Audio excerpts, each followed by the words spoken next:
Shalom Aleichem, meu irmão e minha irmã, como vão vocês? Que Hashem vos abençoe em nome de Yeshua. Hoje vamos falar sobre a Parashá Be'ar, Levítico 25, 1 ao 26, 2. Significa no monte. Novamente eu quero destacar aqui a importância das porções da Torá, a riqueza de assuntos que estão dentro de cada porção da Torá. Hoje eu quero ler alguns versículos com você, eu quero falar de uma coisa que, novamente, eu reputo ser muito importante. Eu faria uma pergunta a você. Nós devemos ajudar o nosso irmão? Se a resposta é sim, aí nós temos uma outra pergunta. De onde veio esse padrão? Quem instituiu isso? E eu estou fazendo essa pergunta porque muitas vezes eu vi pessoas dizendo que os discípulos de Yeshua criaram esta condição, eles acabaram instituindo isso para ajudar um ao outro e tal, e tem os textos lá em Atos, depois em Coríntios, eu vou comentar com você cada um deles. Mas antes disso, eu gostaria de ir lá para a origem disso. Porque quando uma pessoa fala que isso começou na Brit Hadashah, isso é uma inverdade. E por que uma inverdade? Porque na realidade esse padrão foi estabelecido muito antes disso. E eu quero te mostrar por que isso foi estabelecido dessa forma, tá? E dadas as circunstâncias em que esse padrão ele é estabelecido, não havia motivo para escrever isso aqui. Vamos ler o texto primeiro, para a gente poder começar o nosso comentário, tá? Vamos lá. Levítico 25, 35. E quando teu irmão empobrecer e as suas forças decaírem, então sustentá-lo-ás como estrangeiro e peregrino para que viva contigo. Não tomarás dele usura nem ganho, juros, tá?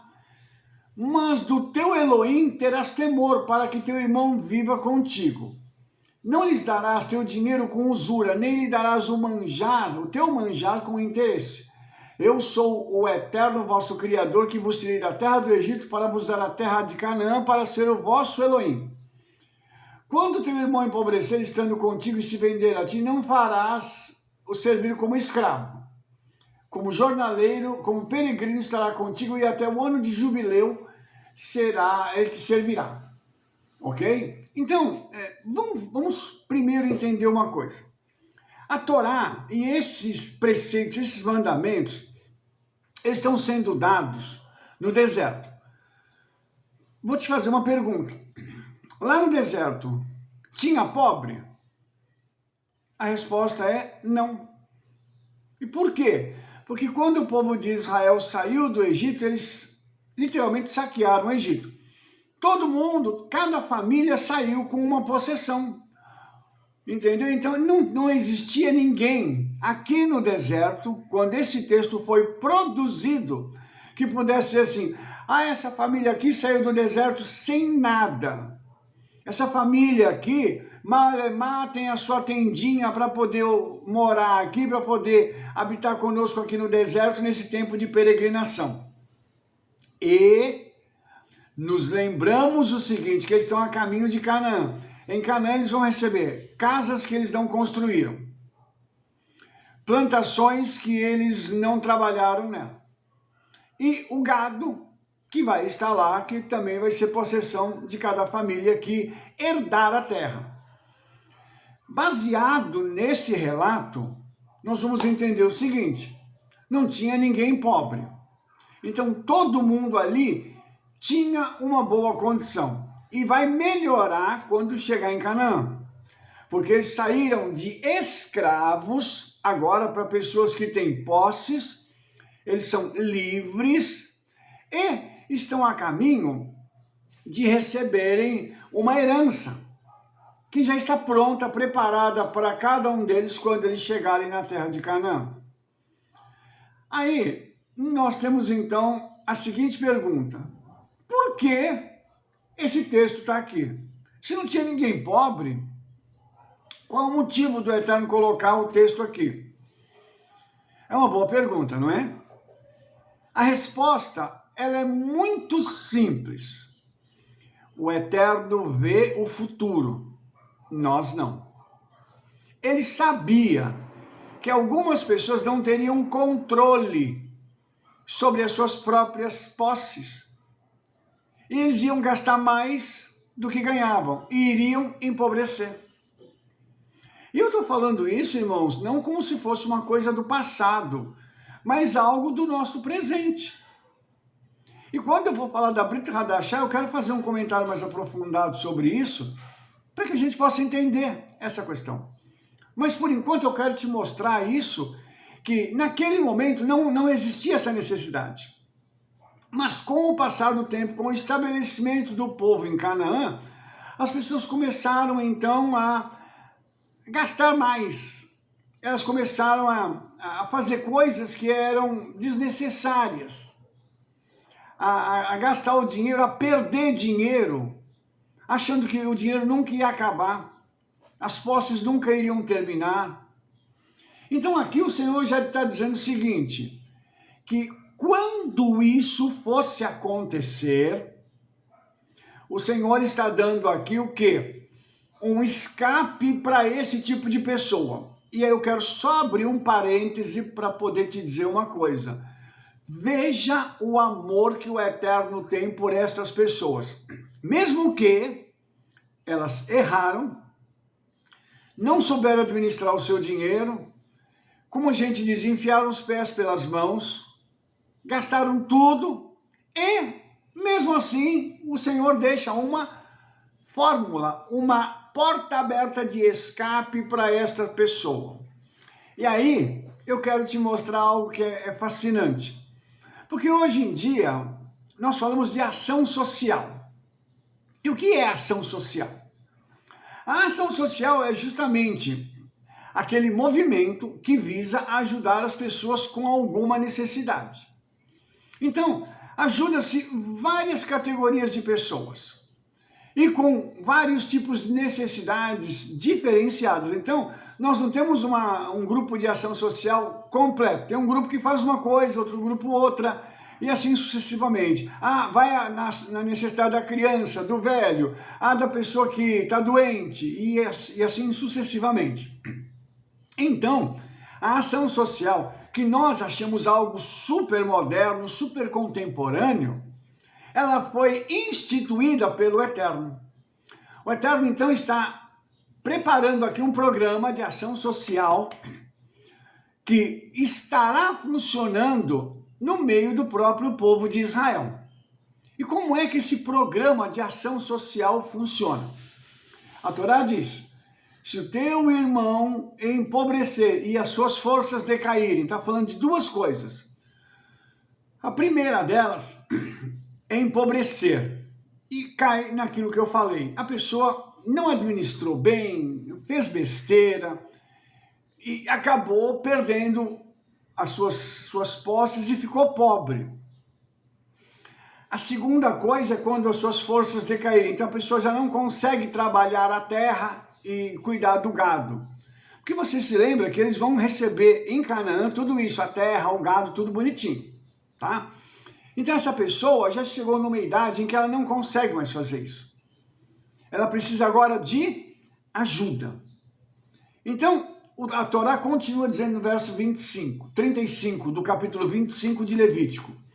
Então sustentá-lo-ás como estrangeiro e peregrino para que viva contigo. Olha, essa palavra é muito tremenda. Então, veja só, o que significa isso? Significa que nós vamos precisar, a Torá criou um mecanismo para que as pessoas pudessem ser ajudadas, elas pudessem ser sustentadas por algum tempo, até elas poderem se reerguer novamente. E esse sustentar aqui é manter a vida da pessoa com dignidade. Então veja, Suponhamos que a pessoa tenha a casa, mas ela está cheia de dívida, ela não consegue colocar comida direito, ela não tem dinheiro para remédio e etc. O que fazer então? Tem que se armar uma estratégia para isso, né? A Torá fala para sustentar essa pessoa. Então, o que os irmãos, os que estão próximos, que têm acesso a essa pessoa, precisam fazer? Então eles vão armar um esquema para sustentar aquela pessoa. Ah, se ela já não tem força para trabalhar e precisa cuidar do gado, precisa cuidar da lavoura, que se mobilizem os filhos, os netos, alguém para poder vir e cuidar. Não tem ninguém assim, então tem que vir uma pessoa de fora para poder ir lá e cuidar e colocar um administrador para cuidar de tudo. Irmãos, veja bem que tudo isso que eu estou falando a nível de pessoas honestas, de pessoas que vão fazer isso com a kavaná, com a intenção de coração correta, de ajudar a pessoa. E depois o texto ele fala também sobre isso de uma forma mais particular. Mas eu quero te mostrar primeiro que há necessidade de fazer isso, entendeu? O Salmo 41, verso 2, na tradição judaica, diz o seguinte: feliz é aquele que se conduz inteligentemente com o pobre. O que significa isso? Significa que a pessoa que é pobre, ela precisa ser assistida por alguém que vai fazer isso com inteligência, para ajudar essa pessoa a se recuperar. Lógico que nós precisamos tentar fazer com que a pessoa não caia na pobreza. E isso dentro do judaísmo é uma coisa muito forte. Os rabinos, eles têm uma orientação, inclusive ética, para se cuidar desse tipo de situação. Então eu vou contar um caso para você de algo que aconteceu nos Estados Unidos, eu não me lembro há quanto tempo atrás, mas eu quero te contar um caso para você poder entender como é que funciona isso dentro de sinagogas, congregações judaicas sérias, tá? Dentro de uma sinagoga nos Estados Unidos, um dos irmãos estava com um problema financeiro. Empresário, tudo, mas a empresa não estava indo bem, não tinha capital de giro, não conseguia fazer um aporte financeiro para poder fazer com que a sua empresa pudesse decolar. Pois bem, alguém ficou sabendo e contou para o rabino. O rabino chamou todos os homens da congregação, menos ele. E perguntou para esses homens, pelo que eu me lembro, eram 20 pessoas que tinham lá, 20 homens donos de empresas. E ele perguntou para eles assim: como estão as empresas dos ahim, dos irmãos? E todo mundo disse: tá tudo bem, rabino. Nós estamos bem, as empresas estão indo bem e tal. Ele disse: bom, então eu quero pedir uma coisa para vocês. Eu quero pedir para vocês, nós precisamos ajudar uma pessoa. E eu quero pedir para cada um de vocês fazerem um cheque agora de 10, para a gente poder ajudar essa pessoa. $10.000. Então, cada um deles fez um cheque a pedido do rabino. E esses cheques, que totalizou $200.000, esses cheques foram colocados no envelope e o rabino se comprometeu a levar para aquele irmão, para ajudá-lo. Aí o rabino foi, ligou para ele e falou: vou aí para orar por você. O irmão disse: pode vir, rabino, então eu estou precisando mesmo que faça um abrahá aqui, que me abençoe para a coisa poder decolar. O rabino foi lá e tal, conversou com ele, orou com ele, e antes do rabino sair, o rabino sentou com ele e disse assim: olha, isso aqui é para você poder se reerguer. Quando ele abriu o envelope, ele viu os cheques. Ele falou: mas rabino, o que é isso? Ele disse assim: olha, a comunidade está se levantando para te ajudar. Eu só te peço uma coisa: anota o nome de cada pessoa e quando você se reerguer, devolve esse dinheiro para cada um dos ahim. Ok? Ok, feito. Aquele irmão ficou muito feliz, ele pegou aquele dinheiro e empregou na empresa, investiu na empresa, usou como capital de giro a empresa, em alguns meses se levantou e começou a decolar de novo. E os irmãos encontraram com ele na sinagoga: e aí, como é que tá? Como é que tá, meu irmão? Tá tudo bem? Nossa, tá ótimo, maravilhoso, houve uma virada na minha vida e tudo. E aí ele chegou para o rabino e falou: rabino, agora eu tenho condição de devolver. E o rabino disse assim: pegue o dinheiro e vá em cada um deles. Ele pegou, ao invés do cheque, ele pegou o dinheiro e foi na primeira empresa, que tinha emprestado para ele os 10 mil dólares. Quando ele chegou no meu irmão, como é que você tá? Como é que as coisas estão? Ele falou, nossa, tô bem, tá? Inclusive eu vim aqui para te agradecer por tudo que você fez por mim. Então ele tirou o envelope e falou assim, eu tô aqui para te devolver aquele dinheiro que você me emprestou. Esse irmão bateu no ombro dele e disse assim, querido, não precisa devolver. O Todo-Poderoso já me pagou.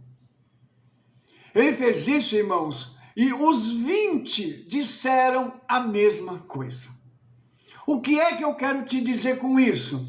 Que quando nós ajudamos um irmão, que nós sabemos que a necessidade dele advém de um erro que ele cometeu e que pode ser consertado, nós devemos ajudar essa pessoa. Você está entendendo? Ou seja, nós temos a obrigação de, como parte de um corpo, de uma família, ajudarmos essa pessoa. Então, a comunidade se une para pegar essas pessoas e se juntar e falar assim, vamos ajudar o irmão. E outra coisa interessante, irmãos, que essa paraxá tem, eu não sei se você prestou atenção no que eu li aqui, mas ela diz assim, não lhe darás teu dinheiro com usura. O que significa isso? Você empresta o dinheiro para um irmão sem cobrar juros. Óbvio, vou falar uma coisa agora porque precisa ser dita. Irmãos, quem pede dinheiro emprestado tem que ter essa consciência de que precisa devolver. Não adianta só receber o dinheiro e dizer assim, vai ser uma oferta para mim. Não é não. Você pediu emprestado, você tem que devolver. Se o irmão, quando você for devolver, disser assim, não, esse dinheiro fica como uma oferta, isso é uma outra história. Mas você tem que devolver. Porque nós já tivemos casos de pessoas que pediram dinheiro emprestado e não pagaram. Simplesmente esqueceram. Deu amnésia no que diz respeito a isso. Então nós estamos falando de algo que é muito sério, irmãos, e nós não podemos deixar de fazer isso. Outro detalhe, quando a gente pega e está emprestando dinheiro para o irmão, nós temos que entender o seguinte, aquele dinheiro é para ele poder se reerguer, para ele poder ter shalom, fazer as coisas dele e se reerguer. Então esse dinheiro aqui, ele não é um dinheiro que vai fazer assim, esse dinheiro aqui é só para ele sair por aí e fazer farra. Não, é um dinheiro para ele se reerguer. Então a pessoa que está recebendo o empréstimo precisa entender isso também, tá? E eu estou falando isso, irmãos, porque algumas vezes as pessoas recebem um dinheiro emprestado e gastam com outras coisas, e não com aquilo que eles precisavam fazer para sair do sufoco, tá? E eu só estou falando isso porque eu já vi isso acontecer. Então, infelizmente, é algo que nós precisamos vigiar, para a gente não fazer uma coisa errada nesse patamar, nesse padrão aqui, tá? Então, uma outra coisa é o seguinte, está escrito aqui que nós somos resgatados do Egito.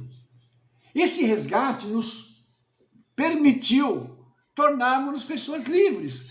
Quando uma pessoa está endividada, ela se sente presa, ela se sente escrava de uma determinada situação. Amados, eu quero dizer uma coisa para você aqui, em nome de Yeshua, entenda isso, por favor. Nós precisamos ter a consciência de que dificuldade todo mundo vai passar, mas administrar uma dificuldade é diferente de pessoa para pessoa. Aqui, irmãos, não dá para a gente generalizar e dizer assim, todo mundo é bom. Tem gente que você não pode emprestar dinheiro, tem gente que você não pode ajudar. Rabino, misericórdia, como assim não posso ajudar? Porque tem gente, irmãos, que eles fazem isso, que eles permitem que isso aconteça nas suas vidas como um padrão. Eu conheço gente assim, que por mais que você ajude, a pessoa não muda. Ela continua com os mesmos padrões antigos, continua mentindo, a pessoa continua fazendo as mesmas coisas e ela não quer saber de melhorar de vida. E quando eu falo isso, irmãos, eu falo o seguinte, que quando a gente pede alguma coisa emprestada, eu pelo menos sou assim, eu fico angustiado para poder resolver aquele problema. Às vezes deixo de comer para poder pagar a pessoa que eu peguei emprestado. Por quê, irmãos? Porque a gente tem uma necessidade de andar em santidade e isso está ligado à santidade. Tá? E deixa eu só mostrar uma outra coisa para você, porque eu acho que isso aqui é muito importante. Quando o teu irmão empobrecer e ele contigo, estando ele contigo e se vender a ti como escravo, então a gente não pode tratar ele como escravo. No nosso tempo não tem escravidão. Mas a pessoa pode chegar e falar assim, eu trabalho para você. Se me paga só um pouquinho aqui, eu trabalho para você. Não. Quanto é que vale aquele trabalho? O salário que uma pessoa não na condição dele receberia, seria, por exemplo, R$3.500. Você não vai pagar para ele 2.000. Você não vai pagar para ele menos do que é justo pagar para alguém. Nós não podemos escravizar uma pessoa. Você está entendendo? Então, nós temos que tomar esse cuidado também. Porque às vezes, irmãos, ter dinheiro é uma bênção.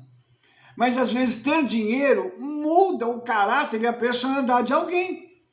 A pessoa se torna intragável, intransigente, horrível. Novamente, estou falando isso para os irmãos porque eu já vivenciei casos assim.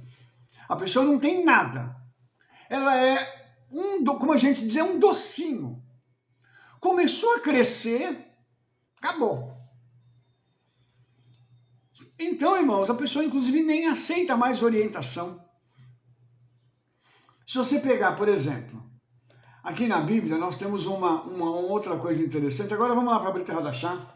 Vamos falar de Atos. Vou pegar minha Bíblia aqui para ler um versículo para você. Porque é um versículo que muitos têm falado sobre eles, tá? Sobre esses versículos aqui.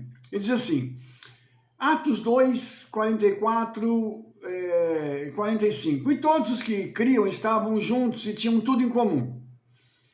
E vendiam suas propriedades e fazendas e repartiam com todos, segundo cada um havia de mistério. O que é isso aqui? Isso foi um mover que aconteceu. E não significa que a pessoa abandonava a sua casa para vender a sua casa e dar para os necessitados. Mas o que ele tinha a mais, ele vendia. Eu tenho uma casa, eu tenho uma fazenda, eu tenho um sítio, então eu vou vender o sítio, então vende o sítio e dá o seu dinheiro para ajudar as pessoas. Eu tenho 2 carros, vendo um carro para ajudar. Os irmãos estão entendendo? Então aqui, irmãos, o que a Torá ordenou na Brit Hadashah, a Torá está sendo colocada em prática. Por quê? Porque estes homens e mulheres aqui são judeus. E o judeu faz isso de forma natural. Lógico, irmãos, nós estamos vivendo uma época em que nós estamos resgatando, muitas pessoas estão resgatando o seu judaísmo. E ainda não tem essa situação clara na sua mente e no seu coração. Nós temos um problema que nós nos apegamos a coisas, não a pessoas.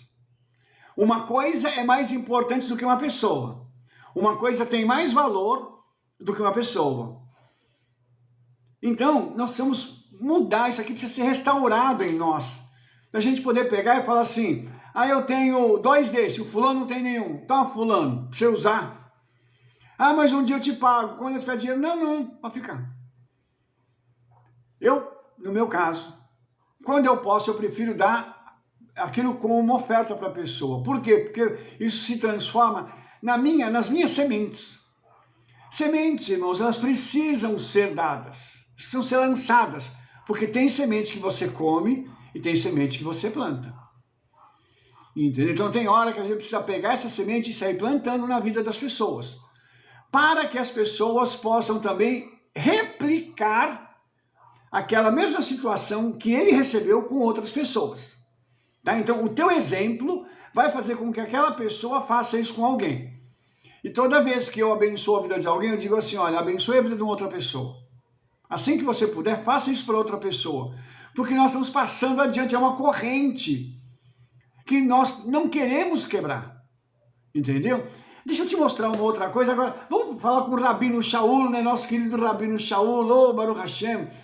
Rabino Shaul, em 1 Coríntios 16, 1, ele diz assim: quanto à coleta que se faz para os santos, fazei vós também o mesmo que ordenei às congregações da Galácia.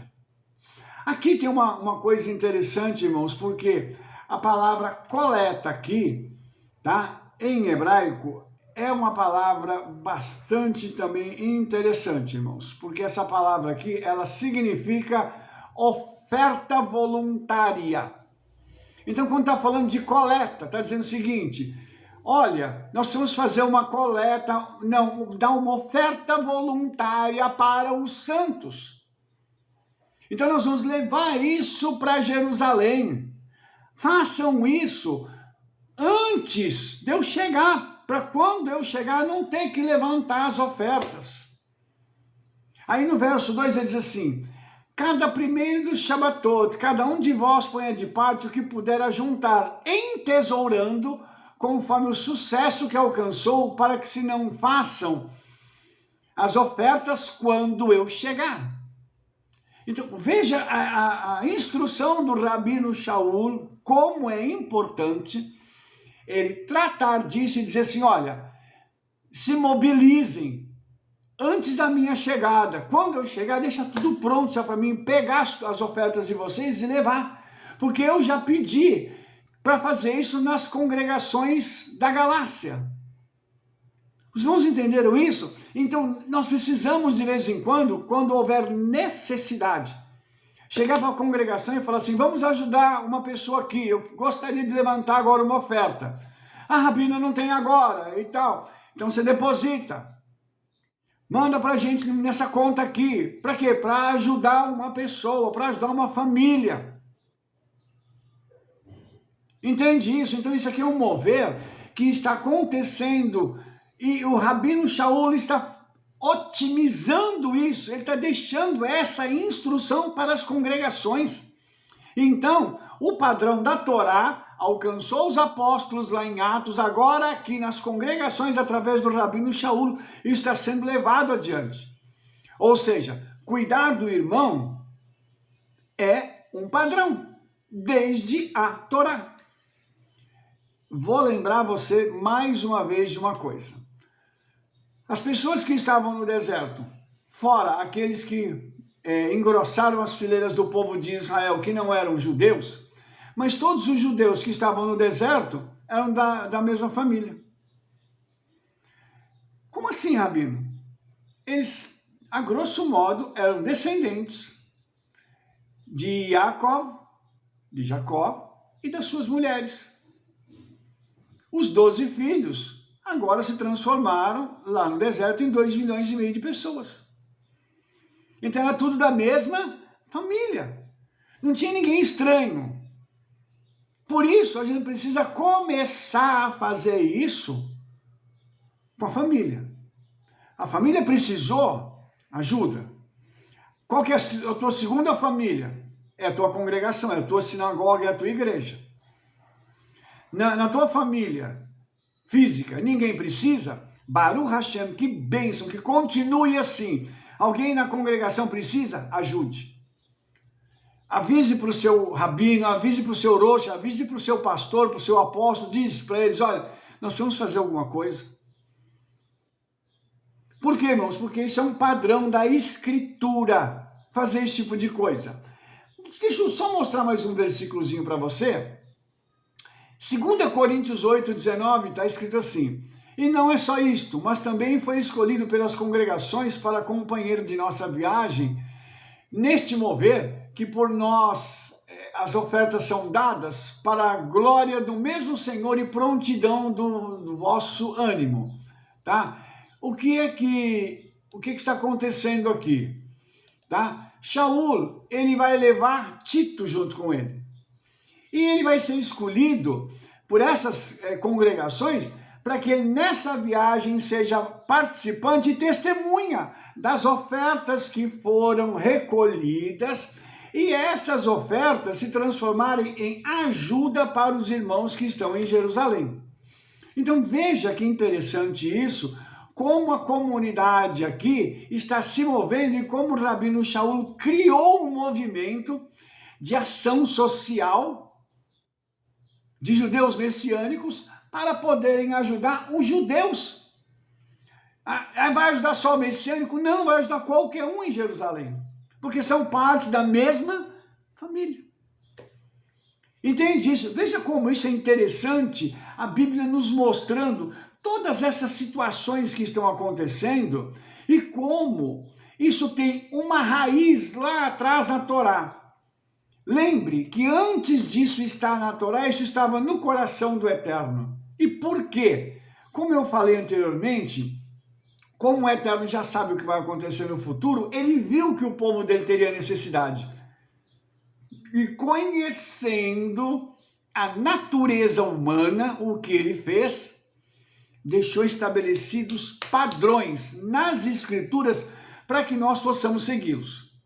Isso aqui, irmãos, é um padrão que está impresso dentro do coração do homem no mundo inteiro.